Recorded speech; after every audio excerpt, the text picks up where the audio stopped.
In 1947, Philip Corso claimed to have seen alien bodies from the infamous UFO crash near Roswell, New Mexico. Corso's description is consistent with those who claim to be eyewitnesses to the crash. The aliens, according to these witnesses, were 4 small human-like beings with 4-fingered hands, thin legs and feet, an oversized head, and large almond-shaped eyes.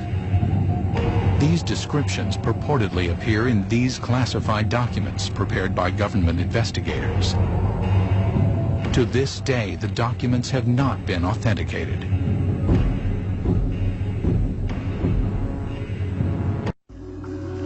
Corso says this was his first encounter with extraterrestrials, but it would not be his last, nor his most significant.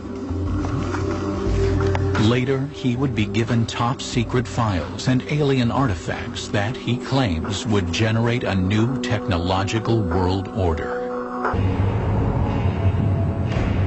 Corso insists that he told no one about what he saw at Fort Riley. But in the summer of 1961, the 46-year-old lieutenant colonel is assigned to a Pentagon project that will force him to recall his eerie experiences. He was assigned to the Army's research development at the Pentagon. Once again, a position with a lot of authority. His goal? To advance U.S. military superiority by a factor of decades. We had enough sense to push it. We had the organization, and we had the money, and we had the brains to do it, and we did it. According to Corso, an ordinary filing cabinet contains the extraordinary artifacts of the Roswell crash.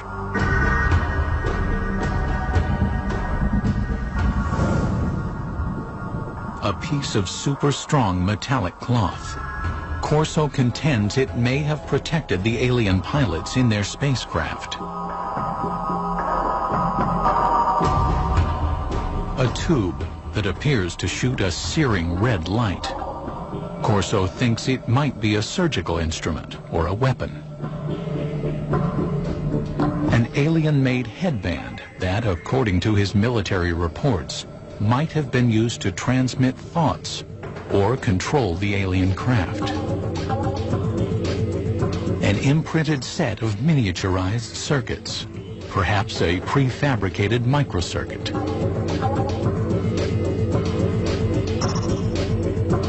A flexible wire that might have transmitted light through its interior.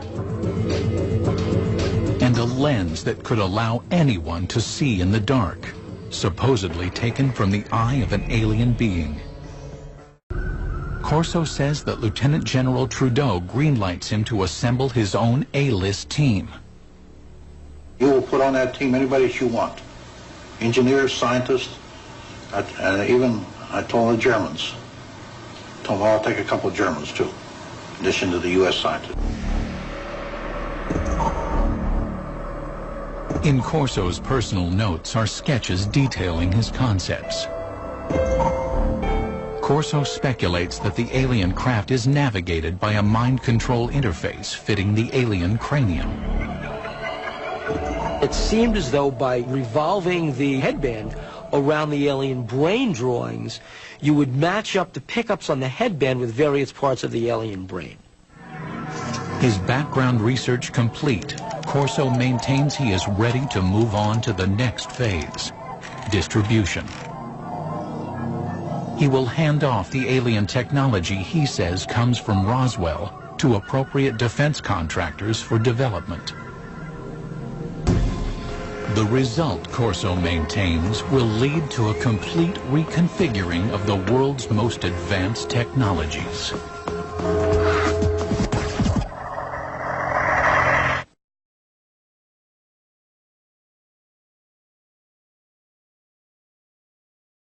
In 1961, Fort Belvoir in Virginia is quietly working on a decade-long project to develop night vision engineering. Corso claims he makes this lab the first he approaches with alien technology. In order to get these things reverse engineered properly, you couldn't just take this to a Radio Shack. I mean, it had to go to a place where somebody would understand the technology. According to Corso, Roswell eyewitnesses report that the alien craft has image-intensifying technology. If one went inside the ship and looked out, the world outside would look as bright as day, even at night. There is also, according to Corso, a lens taken out of an alien's eye that has light-enhancing properties. No one knows how the two are related, says Corso, but he knows their potential value. Corso maintains that by the late summer of 1961, he helps researchers at Fort Belvoir by showing them the alien light-enhancing lens and possibly other light-enhancing technology from the Roswell craft. This was a kind of technology that, although we think we have a very clear line of development going back to the Second World War, we take a look at how this technology has literally geometrically exploded over the years. Now, can this be attributed to this technology that was picked up at Roswell, according to Corso? Well, according to him, it can be.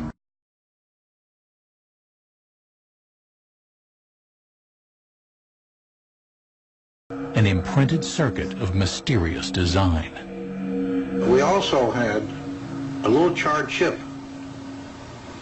Small thing, maybe 3/8 of an inch square, two threads coming out, and a little one in the center with thin wires. These came from Roswell. We didn't know exactly the function of these integrated circuits, but we suspected that these were circuits, electrical circuits. Corso asserts that he brings the object to Bell Labs, which had developed the transistor 14 years earlier. He says scientists there were able to analyze and later recreate the alien microchip. What would happen if something like that were to occur? Well, what would happen is, in a very short time, the world would be transformed radically. There's no doubt that after the development of the integrated circuit in the early 1960s, the world is transformed. Electronic devices from the cell phone to the laptop computer become reality.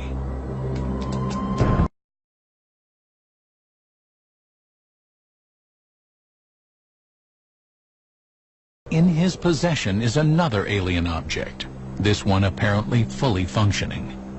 He knows from reports that when people were shining this thing around, it caused burning on the surfaces that it was aimed at. Corso says he reads classified military reports speculating that the artifact from Roswell, apparently capable of burning holes in walls, is some kind of cutting tool, perhaps used for surgery. At Hughes Aircraft, from the late 1950s into the early 1960s, researchers have been working on what would become the first laser tracking and targeting devices for military aircraft. But engineers have run into a snag in their efforts to create a practical device. That is, Corso asserts, until he shows them the alien cutting tool. It did accelerate after 1960-61 because people figured out new ways to make lasers. And as the science advanced, the engineering advanced.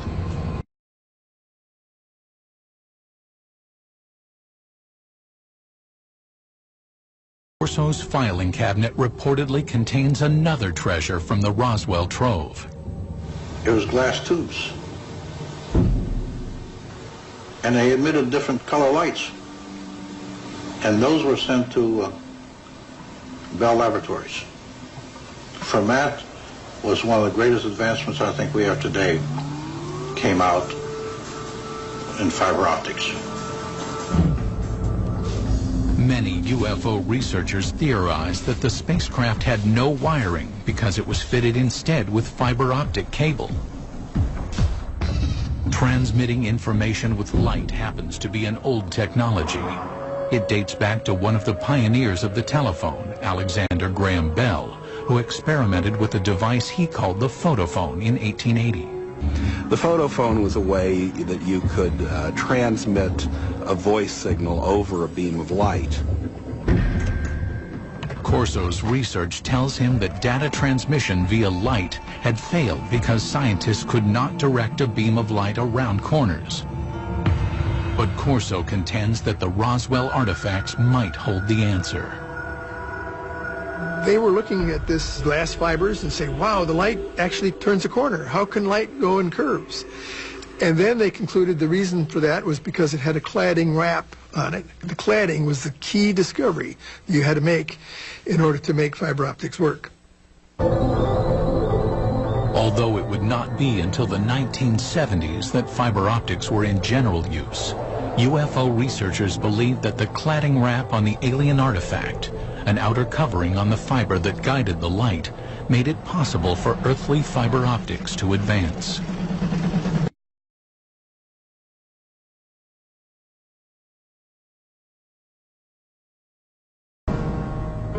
Corso also says he examined some curious super strong fibers that his military reports claim come from the aliens' flight suits.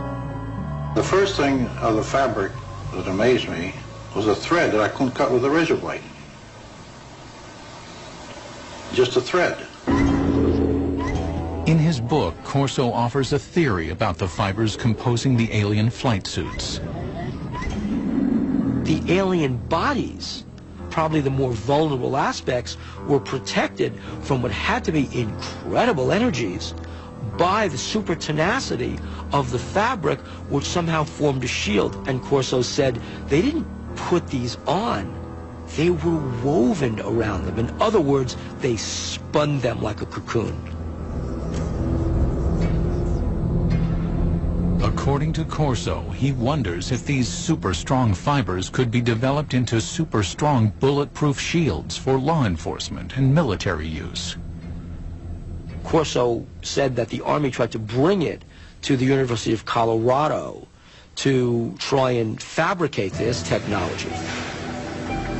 The mid-1960s saw great advances in super strong fabrics that used polymer technology, the type of molecules that Corso claimed were present in his alien fabric.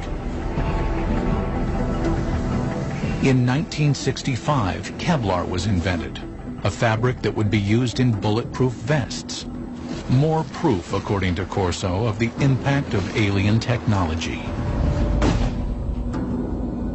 There's no denying that the period Corso works in the Pentagon coincides with a period of rapid technological growth in the United States. You what, mate?